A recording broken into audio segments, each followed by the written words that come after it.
I said, hey, I'm the mood manager. I deal my whole life with princesses in the fashion industry. And, it's cold, it's warm. Oh, this is that. No, I don't like this coffee. And I always had to be in the middle and say, I treat them all in the right way. And I'm the mood manager. And if you want to take this burden and say, yeah, I take care for people, whether they are young or old, they open up. And we're all human and we all have something inside. But what's its inside? And this is now, I'm dealing now and asking people, say, how are you? And I mean it. I mean, how are you? And you all say, yeah, I'm fine.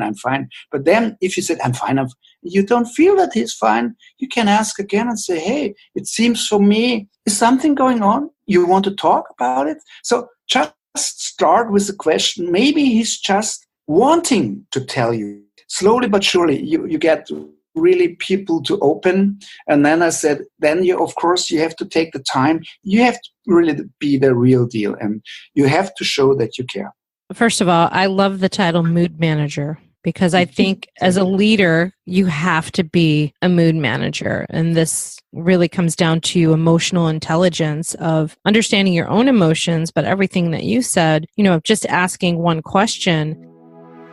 Welcome to the Pivotal Leader Podcast with Gina Trimarco, featuring lively interviews with CEOs, entrepreneurs, and thought leaders who share their stories and best practices for shifting business from problems to profits.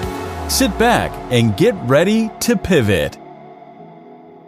Hey everyone, this is Gina Trimarco, Chief Results Officer of Pivot 10 Results, a strategy and training company that helps businesses shift from people problems to performance results. Each week on The Pivotal Leader, I feature inspirational leaders who know how to positively impact their customers, employees, and brand through culture building.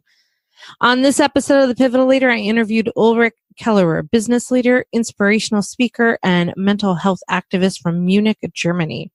For over 20 years, Keller worked in the European fashion industry as the founder and CEO of the German clothing line Faro Fashion, which took over distribution rights for the brand Closed, the leading European fashion company for women's and men's sportswear in Bavaria. Keller is the co-author of The Soul of Success with Jack Canfield and the author of the recently released title, One Moment Can Change Your Life, Extraordinary Stories About Ordinary People. Today, Kellerer's life is dedicated to fighting the depression epidemic and promoting mental wellness in the workplace. So let's listen in and learn from Ulrich. Hello, Ulrich. Welcome to The Pivotal Leader today. Hello, Gina. Thank you for having me. I have to say, you are the first guest coming to us from Germany. Wow. Thank you. So that's very exciting. We had some time to talk before I started recording about my German background and my mother's side of the family being from Germany. And you graciously said I need to come visit you and see Munich, which now I feel even more motivated to come to Germany. Yeah, you should come to visit me in Munich because these are your roots. You have to see where. I know. You would have loved to have met my uncle, who's no longer with us. He really he was our historian, and he really cataloged everything about their life in Germany. I mean, down to the locations where they lived, pictures. That'll be another conversation for you and me, and maybe you could take me on a tour and show me where I'm from. Yeah, I would love to do it. Okay, great. I want to know what motivated you or inspired you to become a mental health activist after spending 20 years as a business founder and CEO in fashion. We'll talk about that in a little bit, but what motivated you to go from CEO to mental health? Yeah, this was one moment which changed my life. Recently, I wrote a big book about this topic, and I'm now out in the world to speak about this topic because I said everybody has a defining moment which change your life for better or worse. It can be you meet the love of your life on the train station to Pittsburgh, you win in the lottery, you go for the next 20 years to a foreign country, you have a near-death experience, you have a divorce, something happens in your life and changes forever. And for me, my life changed when my mother had an accident in her apartment. She failed. She had to have an operation, and the operation failed. She was paralyzed afterwards. So she could never come back in her apartment. And they tried 8 senseless further operation on a nearly 85-year woman. And so I had to bring her in a nursing home. This means for me, I had really to give up my job and take care for her. And in this nursing home, she was claiming, oh, I need a single room. I cannot stand the neighbor, the lady in the room. So I said, oh, I was a salesman all my life. I have to do something. So I invented, as a volunteer, a group reading 1 hour a week every Monday to them. And the beginning was so hard, Gina, because my mother was my biggest critic. She was in the group and said, read louder, speak more clearly, take a glass of water. Who is that? No, this is my mother. And then you cannot imagine how long 1 hour reading is. I was ready in the first hour after 25 minutes, but then I improved. I improved because I really was ambitious, and then I get better and better because worse is not possible. And my mother became jealous once, and she said, oh, tonight I'm not joining in the group. I said, hey, mother, what's wrong with you? Oh, I just took a shower. I said, I don't mind if you smell fresh, but the group expanded to make it short. She finally got her single room, and then she fell again, came to the hospital, and died. And so for me and for the nursing home owner, my mission was done. But Gina, really, if people wait for you more than 30 minutes before the event is starting and telling you on their end of their lives, this is the best hour of the week, what's wrong in our society if this is the best hour of the week? I mean, this is the generation. They brought us to life. These are our parents. We just locked them in a nursing home. So I could not finish. And then I started my second life. I traveled to the US 6 times a year, and I was speaking with Brandon Bouchard. I was on stages, and I said, yeah, we all have something inside of us. There is a deep loneliness. There's something where we hide, and I hide it really successfully more than 3 decades in the fashion industry, and it was really a good place to be because we have a lot of beautiful women, fast cars, you earn money, but we have also a saying, you buy things for money you don't have to impress people you don't like. And now, after 4 losses in my own family, I started really giving back and said, oh no, I have a message which is bigger than me, and I have to help people. And so I started motivating, inspiring people. I wrote articles in the US, and so I'm traveling. And now the book is out since March. One Moment Can Change Your Life. And I had a lot of radio interviews and some TV interviews. And now I'm traveling and just helping young and old people and say, hey, we have only one life. Every moment is precious. It starts all with awareness. You have to see that the lady needs a chair, but then you have to take action. Give her the chair. This is my mission.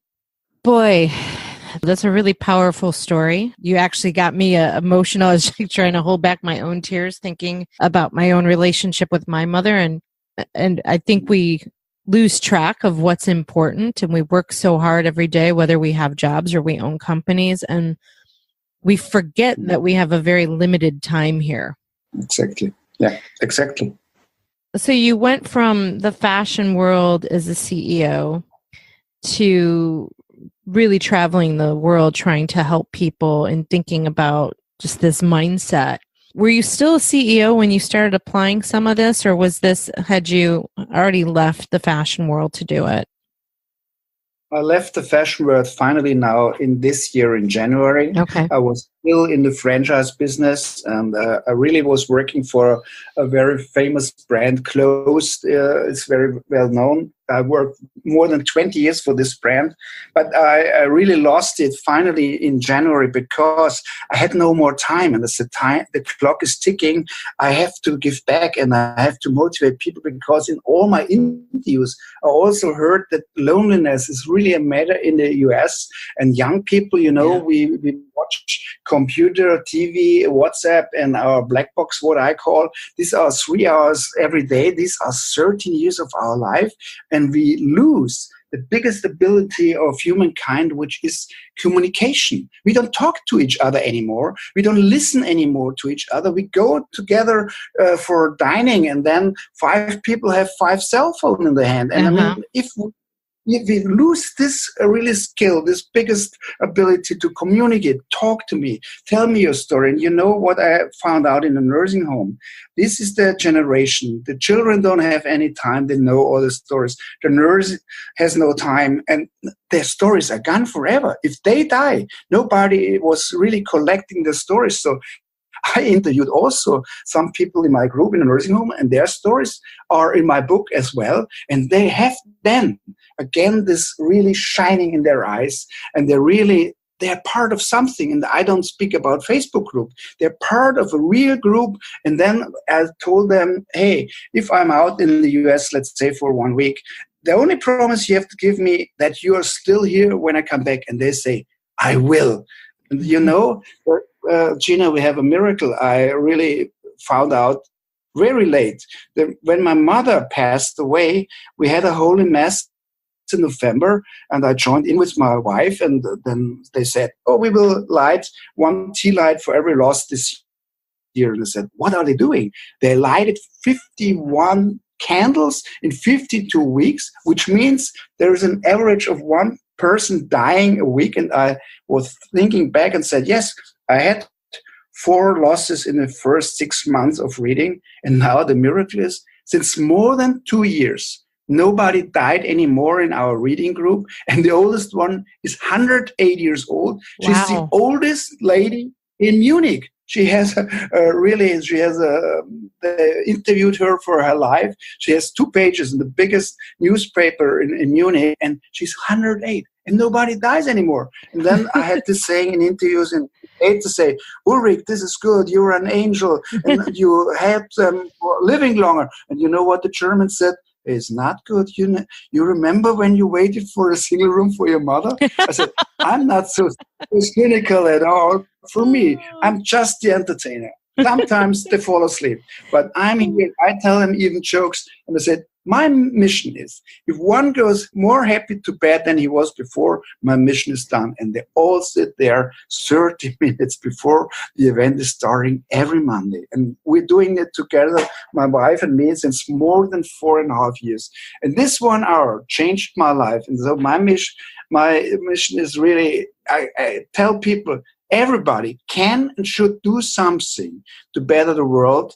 That can be only 1 hour. I mean, we have kindergarten. You can help the pupil going over the street in the morning. We have homeless. We have refugees. You can always quit being volunteer, but you won't, because this gives you much more back than you give. So what it sounds like to me is that this epidemic of loneliness, which is very much about lost connection with people, you reading in that home for an hour took away some loneliness, created connection, and ultimately started to help people live longer. Yeah, this was a miracle which I found out really, and it was not my intention. For me, right. It was just, I said I'm the entertainer, but what we had also miracles in the group, because in the beginning they were shy, they were not really talking to each other. After months they opened up, and now they're helping each other. They give you the water, they give you the cookies, so they're really taking care. And Gina, we have also a rule: you cannot sit here. Here's Mr. Hahn. You cannot sit here. This is Miss Kramer. So I mean, they have something they really rely on, and also they watch my wife, which is still in the fashion business, say, hey, I had the same shoes when I was younger. So they dress up, they show up. A Monday. They have this Monday. And also recently the 108 years said to us, there was an event. We also work on the event like Oktoberfest or Summerfest and help the people. And she said, we see us again on Monday. It's always Monday. So, I mean, you know that I also recognized how fast 1 week is going. I sit in my library on Sunday and tell my wife, it's again Sunday. I don't have any stories prepared. And there are some friends who said, Ulrich, you could read the same old story from last year. They will not recognize it. They have dementia and so on. I said, you're totally right. But one will recognize it. That's me. And my intention is I want to be better every Monday. So in my library, the cleaning woman was not found in the last 2 years because it's a mess. But I love it. I love it to read new stories to be better next Monday again. So let's talk about how this would help businesses and help entrepreneurs, because this is really about positive thinking and being optimistic. Why would you say it's so important for business leaders to be optimistic and positive? For business leaders, absolutely necessary really to start with this awareness. I mean, we rush through the day. We have a meeting. We go to fashion fairs. We go there. We're always busy. So everybody, if I ask somebody and say, Gina, do you remember where you have been last Friday at noon? So you have to look in your calendar. We don't know it. We rush through the day. Yes. We rush through the life. And then something is happening. What you said before, it can be an accident, can be something is changing. And then we wake up. We wake up and then we see, oh, there's only a few time left in our life. I still wanted to go to Hong Kong. I have to see this. I have to do this. And then the old dreams came up. The dreams, they never stopped being there. And I said, if we really try to be aware and if we really do what's necessary to be a humankind and be human, then we can start with small things, because I say small things will lead to big things if we are aware and start somewhere. I cannot really save the world. I cannot, but I can start in my neighborhood. I can start in a nursing home. I can start even in my office, just give me a smile. You know, there's a lady, or take for your neighbor, do something and give back to the world. And you will be also loved from the others. And they will say, hey, you're nice, you look good. So start with something small. We're just so all over the place that I talk to my friends and everybody's busy. Sorry, we go for what I said, for a lunch together. Sorry, I have to check my emails. Yeah, I have also 300 emails, but please check them when you're alone. Why you go with lunch with me? I want to talk to you. I mean, you look probably pretty today, so why not talking for some other things for your next plans, going on vacation or coming to Germany? Why not this? So we lost this and said, no, I'm busy. But what means busy? And then the people still have a dream also in a nursing home. They tell about their past, and they're just only handicapped. Of course, they don't hear very well. Of course, they have a wheelchair. Of course, but still they have the sparkling in their eyes if you ask them about their story. And in business, how can this help businesses be more profitable, being in this mindset? You have to be, it's the same as with children. You know, always I'm asked there was this shooting in the States and whatever, and said, can you help also children? I said, I mean, you have to live by example. You're a role model. You know that children watch how you do. I can speak now a lot and can have a lot of words and say blah, blah, blah, this and blah, blah, blah, that. But if you really act and they watch what are you doing. And in the business, it's the same. If you're really in a community and you are the one who show up and you are the one who is positive and you make the jokes and you have a compliment for your colleagues and you do something different. You bring them the coffee or you do something and say, hey, it's a nice day. And then you show them that it's not, oh, it's a job and I have to go tomorrow. Then it's your life. It's your lifetime in the job time. So make the best out of everything. Make the best out of your job and be a role model. Live as a really example, and you will change people and you will change lives. And thinking about entrepreneurs, you know, a lot of entrepreneurs and solo entrepreneurs, especially solo entrepreneurs, they spend a lot of time alone. What are some ways or tips that employees or even entrepreneurs who are by themselves that they could motivate themselves, or how leaders can motivate their employees to be more productive? Yeah, I had an interview recently where I said, working from home, how difficult is that, or how profitable is this?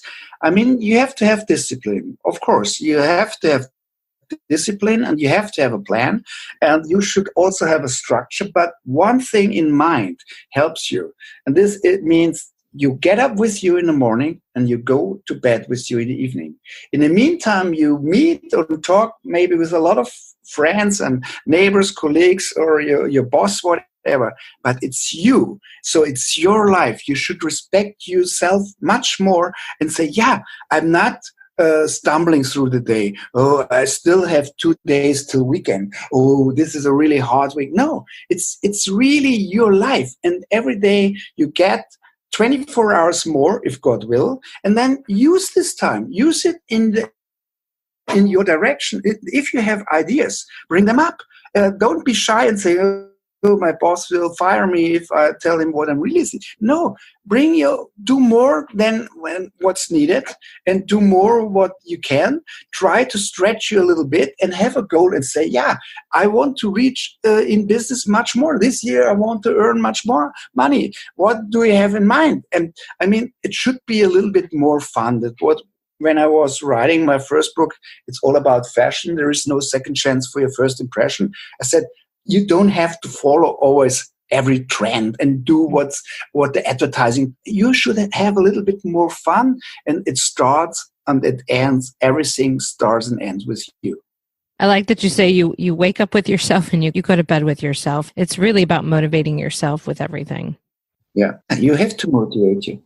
One thing that jumped out at me in information that came to me from you was dealing with emotional trauma or mental health issues in the workplace. And this is something that happened to me when I didn't work for myself and worked for a different company, where I've encountered employees who were potentially suicidal, who threatened suicide. And depression is a medical condition that can really impact a business. And it's also something that you have to, if you know this about your employees, especially in America, you have to really be cognizant of it to deal with it. But I think there's so much discomfort around how to deal with it. Could you share some ideas or strategies on how we can deal with mental health issues in the workplace? Especially, we see so much of it now with what's going on in general with mental health issues, in some tragedies that happen as a result of that. Could you share some of your thoughts on that?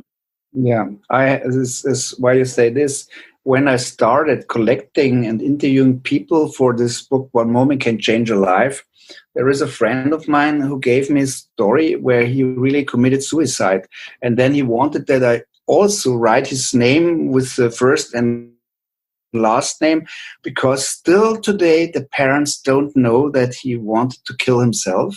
And there is also a story of his father, who is really a very successful entrepreneur in this book. And the father till today don't know the story. And both of them have the books. And for me, it is like what you said, is a very difficult thing with dealing with people. They have something inside and they commit, for example, suicide, but always there is a sign, there's always something where they wanted that the environment around them takes notice about it, something is happening. And again, I come back to this, we should be really aware of the signs of people and we should really listen to them. And what I always say, we all have this thing called intuition. We have an inner voice and you have this feeling. And this is the same when you start dealing with people. Something is not okay. You just feel it. You just feel it. And then you should just start asking some question. And most of the things where I found out, people start then telling you. They're telling you and then you feel, oh, he's not okay. There's something more. Because we have also in psychology this thing, they tell you one story, but there's always another story, which is minimum exactly important as the first one. And you have to really bring it up. And this is a thing of faith. They have to trust you, of course. If they trust you and they see, yeah, you're the person, then you will listen to them. Then they open up. And I saw it in the nursing home. I saw it with school people. I saw it with friends. Sometimes, they look so tired, they look so sad, and they're really sad. And this is not only that they're mad. I said, because my cousin from Chicago asked me once, hey, Ulrich, what's your job now? I said, hey, Yui, I'm the mood manager. And he said, what? I said, yeah, I'm the mood manager. I deal my whole life with princesses in the fashion industry. And, it's cold, it's warm. Oh, this is that. No, I don't like this coffee. And I always had to be in the middle and say, oh, I treat them all in the right way. And I'm the mood manager. And if you want to take this burden and say, yeah, I take care for people, whether they are young or old, they open up. And we're all human, and we all have something inside. And as I said before, I also hide it very successfully behind my clothes industry and this full fashion. And you look good, and there are the brands, and there is the fancy car, and there is the fancy watch. But what's its inside? And this is now, I'm dealing now and asking people and say, how are you? And I mean it. I mean, how are you? And you all say, yeah, I'm fine. But then if you said, I'm fine, you don't feel that he's fine, you can ask again and say, hey, it seems for me, is something going on? You want to talk about it? So just start with the question. Maybe he's just wanting to tell you the story. So slowly but surely, you get really people to open. And then I said, then of course you have to take the time to listen, not telling them, yeah, thank you for your thing, but I have no time. So you have to really be the real deal, and you have to show that you care. First of all, I love the title mood manager, because I think as a leader, you have to be a mood manager. And this really comes down to emotional intelligence of understanding your own emotions, but everything that you said, just asking one question. To be able to do that, to ask one question, there's several things that we need as human beings. We need to pay attention. We need to be able to actively listen and hear what people are saying, not just what they're saying with their words, but to be able to be like a detective and read through what are they really saying that they're not saying. And to keep going back to connect, I think that's such a good point that we often say, oh, I'm fine, but we're really not fine. But we think that we have to say that we're fine. Yeah, we think in our educational course, I'm too weak if I tell you that I'm today not in the right mood. But I found out, even especially in my business, that even the moods in the last 5-10 years is much bigger, because people have a lot of things they really should be satisfied, and they should really say, hey, thank you, I have an attitude of gratitude because I have a car, I have an apartment, but it's the contrary. Now the milk is not tasting well. Ooh, it's the cold today, it's too hot for July. So we all come in this yummy, claim. And I say, hey, bring them back and say, hey, remember what you all have, what you all achieved in your life. You're now running this business. You are doing now this show. You're doing this. You're still healthy. You're not in a wheelchair. You had vacation, and I had my question with my fancy princesses. I started with 4 questions. Have you been on vacation in summer? Of course. Will you go on vacation for winter? Of course. Your car is not older than 3 years. No, not at all. And you're not living on rent. Really? No. So I said, no, then if it's your problem going to Maldives or to Seychelles, this cannot be a problem. This is a luxury problem. We all often have luxury problems because we don't know, do we go to the fancy Italian restaurant or there's a French restaurant in the neighborhood? I mean, we should be happy to go to any restaurant, and we should really connect with our friends and people, and not always, this was expensive. We're always claiming, and this is just gossip, it's really gossip, Gina. We talk about things without thinking. And I highly recommend people think a little bit before talking, and take really time to take care for your neighbor and the people you're talking now. Now I'm talking to you. I'm not distracted with my iPhone. I'm not distracted with TV. I'm not distracted. So I'm really glad that I have the chance to talk to you. So, I mean, let's go back to what I said before. Let's be human. Let's be really respectful to each other and be a role model. You really hit it on the head with let's be human. This is something that we, with our company, we specialize in sales training.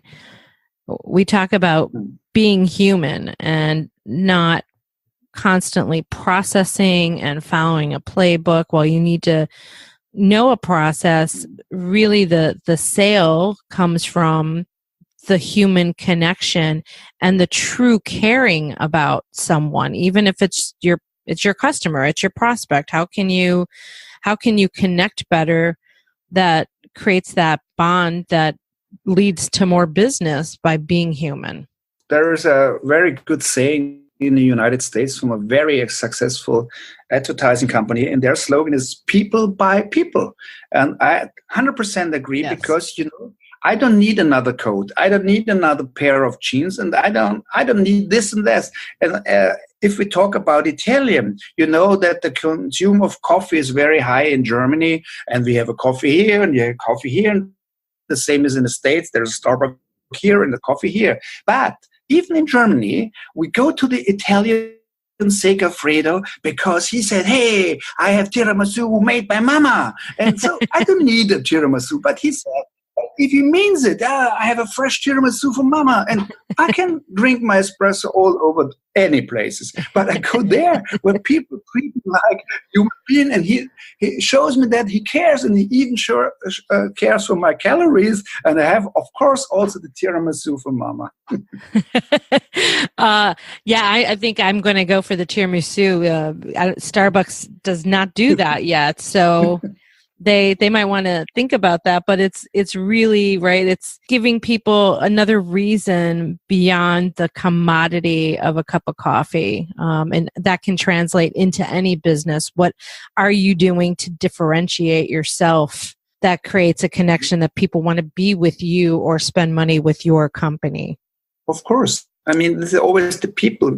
Another example is if you buy a new car. I mean, you have so many choices to buy a new car. Why you go to your car dealer? Because maybe he's really remembering your birthday. Maybe he's calling you and said, "Hey, your car is now 3 years old. Do you want a new one?" Maybe he gives you a new car for the weekend just to test it. So it's always people make the difference. There's always why people successful or not successful. I think if people go the extra mile, but not only that, I said, I want to have more dollars and more money.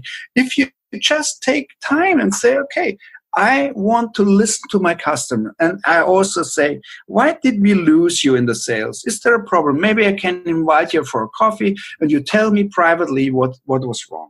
And then they open up. And I really had a thing where I said, I was a reactivator in business. What you just said before, we can highly recommend Starbucks to increase their sales by taking in their collection tiramisu. Why not? I mean, there's so many things we all can do if we really think about it, and if we show people and businesses that we take care. And then the same is for my volunteering. I said, when people say, "Oh, Ulrich, this is so good what you're doing. I have no time." But I say, but you go for golfing 3 times a week.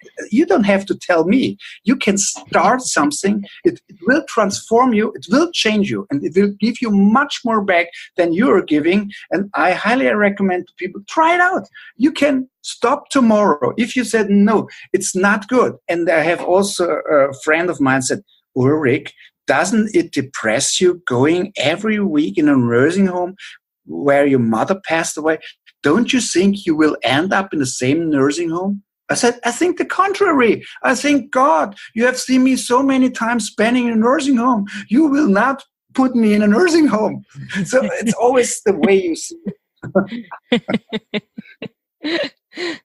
Well, you've given me a lot to think about, including going to a nursing home and reading. And I think you also hit on how important it is to hear stories from others and know where you come from, not just for yourself, but just knowing where others come from. I think that's a great way to create connection.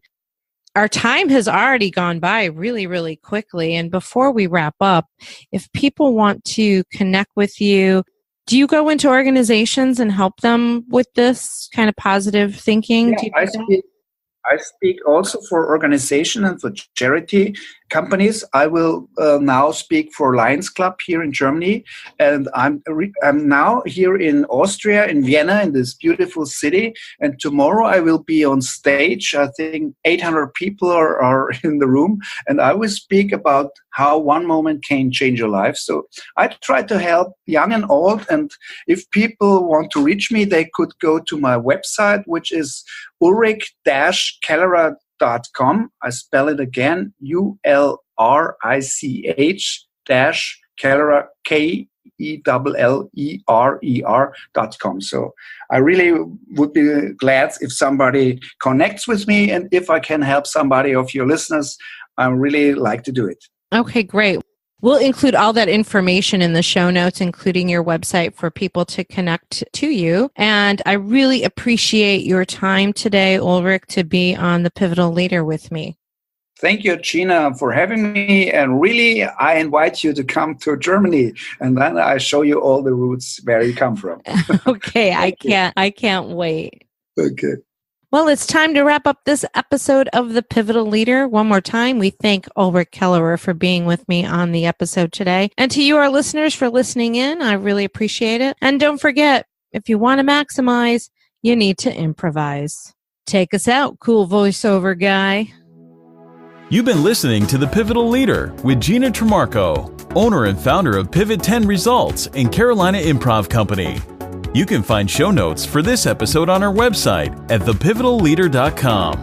The Pivotal Leader is a production of Pivot 10 Results, a strategy and training company that helps businesses shift from people problems to performance results. If your company needs help pivoting to success, visit pivot10results.com or email Gina at pivot10results.com. And until next time, if you're feeling stuck in your business, it's probably time to pivot.